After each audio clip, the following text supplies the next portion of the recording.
Y'all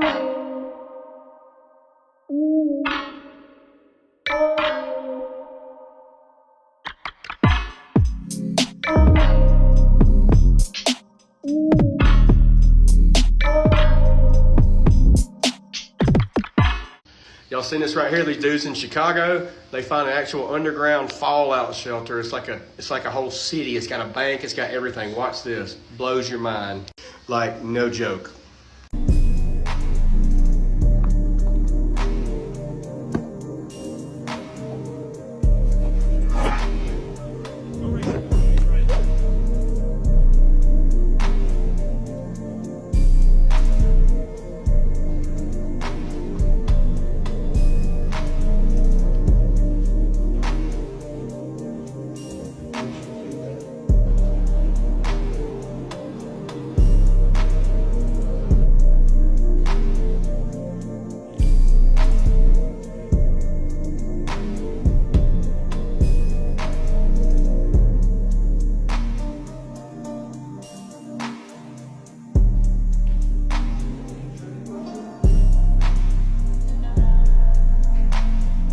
Did you know that you're missing a month of your life every year? We're supposed to have 13 months of 28 days exactly, plus one day that represents the renewal. I mean, girls' periods are every 28 days, the ocean tides are every 28 days, the moon's cycle is every 28 days. Why do you think it's called a month? Because the original name was derived from the moon cycle, which was called a moonth, every 28 days. And I'm sure you've heard of the idea that we live on the back of some cosmic turtle floating in outer space. And that's because turtles actually keep a calendar of this on their back. Most turtles have 13 sections in the middle with 28 days around the rim. The Native Americans figured it out and used the turtle as a calendar. The Bible even says in Job 12, 7 through 10, that all creation knows that God made it. But why has the world distorted God's perfect calendar? And where did the 13th month go? Well, what does sept mean? September, sept is 7, October, oct is 8, November, novum, nov is 9, December, December means 10, but I thought December was the 12th month. Well, let's think about the first month.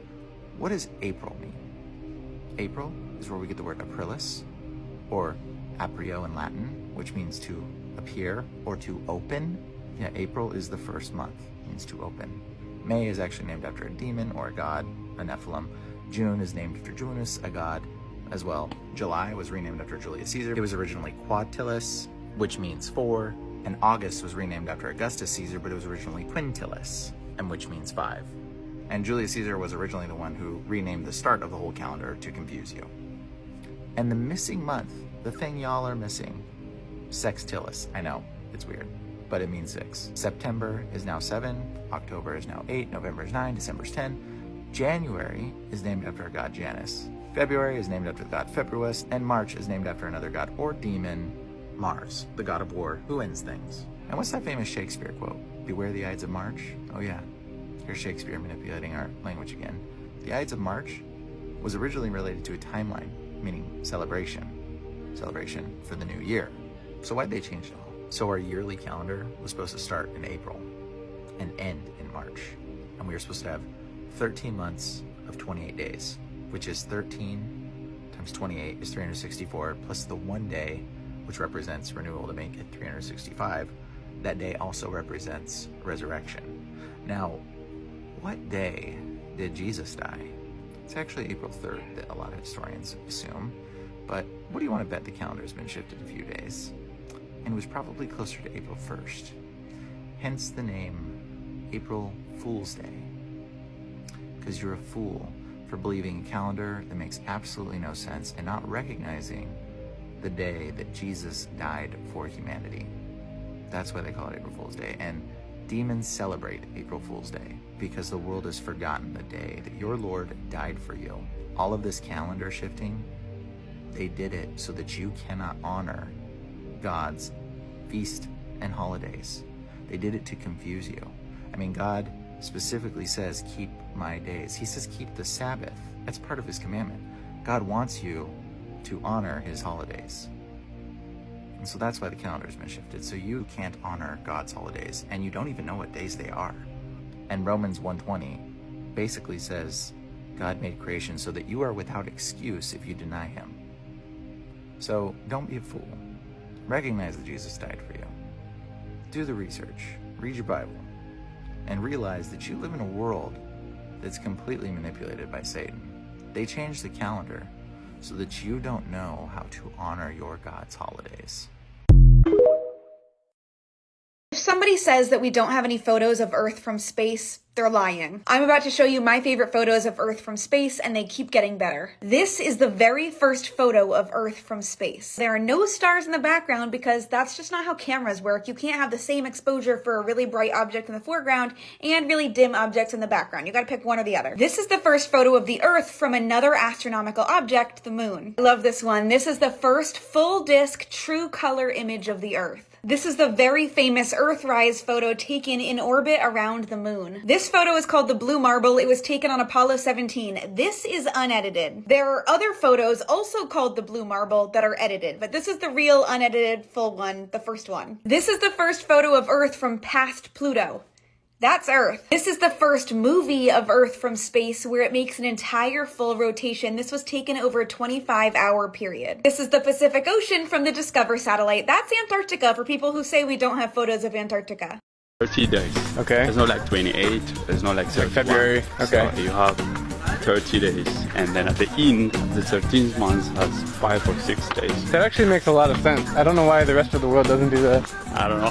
Every single month in Ethiopia has exactly 30 days, and the 13th month has 5 or 6 days, depending on how many days you guys missed out. Yeah. So it really equals 365 days in a year. Exactly. But that being said, it's still 2010 right now. Yes, 2010. So what's going on? If it's 2010, I wouldn't be able to have this camera, and I probably wouldn't have an iPhone. I would be a freshman in college right now. It's crazy, man. So when is your New Year's? September 11th. September 11th. Yes. So when we were going through a tragic time, people in Ethiopia were celebrating. Yeah, we're rocky. The other thing in Ethiopia is the time of the day is different. So can you explain to me how it works? So we basically count from sunrise to sunset. So the day divided into two, midday is 6. So when you wake up at like 6 a.m., what time is it? It's going to be 1. We start at 1. 6 is midday, and then You finish at 12 again. Yeah. So when the sun goes down, the end of the day, 12 o'clock. And then we start again. With 1, midnight is 6. It's crazy, man. Yeah. So you heard it from the guy himself, his son. Thanks, man. Thanks. Appreciate it. wait. This is how you greet each other in Ethiopia. It may be 2022 where you are, but right now in Ethiopia, it is 2014. Did I get your attention? Yes, guys, Ethiopians have their own calendar. They don't use the calendar that we use. They have a 13-month calendar. So they have 13 months in a year. And so they usually celebrate Christmas on January 7th and Easter a week or two after we do. And sometimes it falls on the same day. So because of the 13-month calendar, at the moment, Ethiopia is technically in the year 2014. Let's just hope that by the time they get to 2020, that they have a better year than we did with the whole COVID thing and all. Or better still, if I go to Ethiopia, does this mean that I will become younger? No wonder their women look so good. How much is plane ticket to Ethiopia, guys?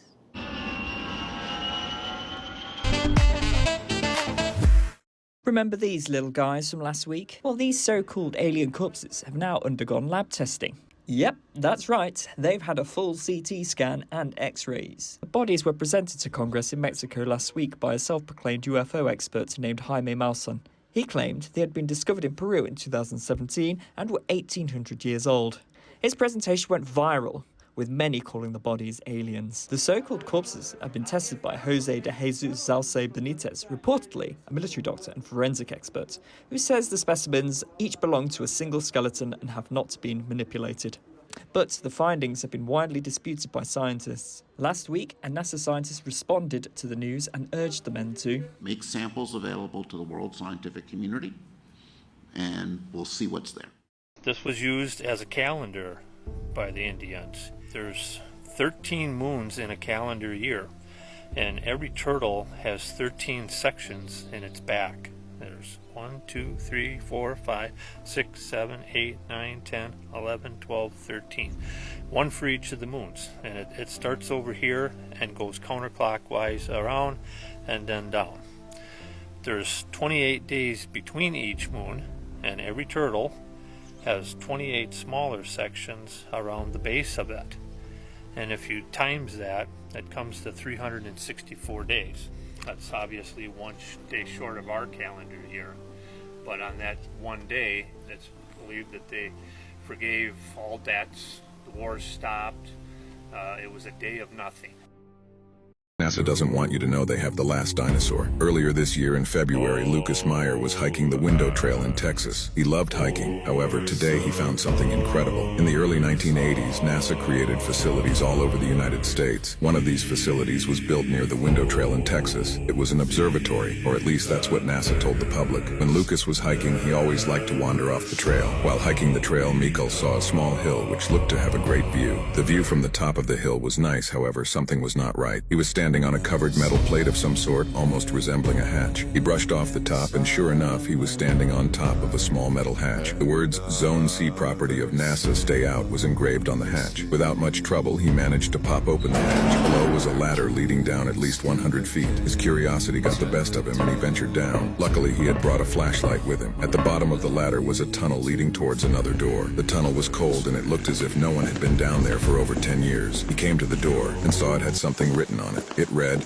"Carnivore habitat, restricted personnel only." The door was locked, but he was an experienced locksmith and was able to pick the lock. On the other side of the door was a massive room, 300 wide in each direction. There was a fenced walkway around the room. The walkway he was on was at the top of the room. The bottom must have been at least 100 feet below him. Interestingly enough, there were trees in the massive pit below, and the area was lit, presumably with ultraviolet light. Suddenly, he heard the trees and bushes below him rustling. Was there something down there, he thought. What he saw next nearly gave him a heart attack. The head of a T-Rex had emerged from the leaves of a tree. A million thoughts ran through his head, but the only thing he did was rush out of there. 2 weeks later, he would try and rediscover the hatch, but never found it.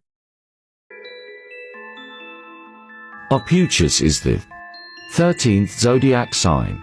Babylonian astrologers decided to dispense Ophiuchus and keep a rounder number of 12 signs, as in the 12-month calendar.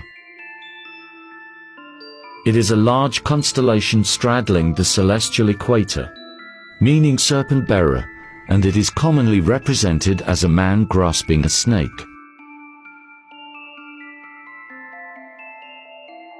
Between November 30th and December 18th, the sun occupies Ophiuchus, but was abandoned 2,500 years ago in Babylon. Reclaiming the forgotten Ophiuchus invites each of us to discover our correct astrological sign about 4 weeks earlier than our current placement. Months are not a proper unit of time, are they? A month is either 28, 29, 30 or 31 days long. In common parlance, we talk about a month being 4 weeks long, but they're not. Only February is exactly 4 weeks long, and even then, that's only true 3/4 of the time. 94% of months are longer than a month. We know exactly how many seconds in a minute, how many minutes in an hour, hours in a day, and days in a week. We even know exactly how many months in a year. But the months themselves are a mystery. They chop and change. Let me give you an example. Okay? Yeah. How many months are there in a year? 12. Exactly. How many weeks are there in a year? 52. Good. However, 12 months, well, 12 times 4 is 48. And 52 minus 4 is 48. Doesn't take a genius to work out we've got 4 extra weeks. And what do 4 weeks make? A month. There are actually 13 months in a year. This is absolutely outrageous, and I have a solution. I have reformed the calendar. Let me be clear, it is not just the lack of rigour that I have issue with. I have another issue with months, a linguistic one. These are the months as we know them today. Take a look at the word October. Oct. Think of all the other words you know beginning with oct. Octopus, octagon, octogenarian. Think of all the words you know beginning with dec. Decade, decimal, decathlon. You don't have to be the sharpest linguist out there to realise that sept, oct, nov, dec represents 7, 8, 9, 10. And yet we've put them in positions 9, 10, 11, 12. Today, so what we're going to do, we're going to correct this system. The first thing we're going to do is sort out the numbering, obviously. So let's call that 7, 8, 9, 10, because they are called 7, 8, 9, 10. That's what they are. So if they're going to be 7, 8, 9, 10, it follows, does it not, that that becomes 6, 5, 4, 3, 2, and 1. So if that's what the numbers are going to be now, let's move July and August down to there, and let's move January and February down to there. So now we've got all the same months in the same order, it's just the numbering is more appropriate, okay? That's easy. Now, let's remove the egotistical Romans from our calendar. Let's remove Julius Caesar, remove Augustus Caesar. Let's perform a Caesarean section on our calendar. Let's remove them completely and replace them with the months they replaced, Quintilis and Sextilis, which are now in the right place, 5 and 6. That is the numbering sorted out. We've got 5, 6, 7, 8, 9, 10, exactly where they should be. Now, obviously, is the time we introduce the 13th month, which, of course, will be Gormanuary. Now, what we've got there is 13 months of exactly 28 days long. Everything ticks over perfectly. March the 1st, New Year's Day, will always be a Sunday because nobody wants to go straight back to work on New Year's Day, do they? And it will always be a Sunday because of the order in the calendar. The first of every month will always be a Sunday. Now, it might have occurred to some of you, that 13 times 28 is 364. And that means we've got a day spare. We can't force the year to only be 364 days long. The year is to do with the stars and the planets. So what we're going to do is, after Gormanuary, we're going to have an intermission. It's 1 day long. It's not called Sunday. It's not called Monday. It's not called anything. It isn't a day of the week. It is just intermission. It is basically an extended New Year's piss-up. You can go out on New Year's Eve. You don't have to go back until the 1st of March. Everything is fine. What happens in intermission stays in intermission. And every 4th year, we have a 2-day intermission, and we call both of those days intermission. That's all it is. That regulates everything. Everything flows in a very orderly fashion from that point on.